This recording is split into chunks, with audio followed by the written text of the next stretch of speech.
దాస్తే ఎట్టా సత్యభామ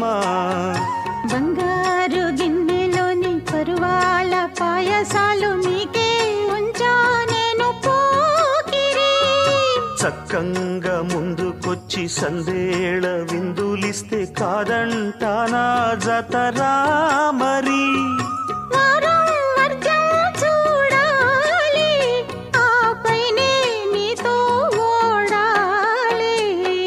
బుల్లి పిట్ట బుజ్జి పిట్ట గూటిలోని గువ్వ పిట్ట నక్కి నక్కి దాగే వారి పేరు చెప్పవే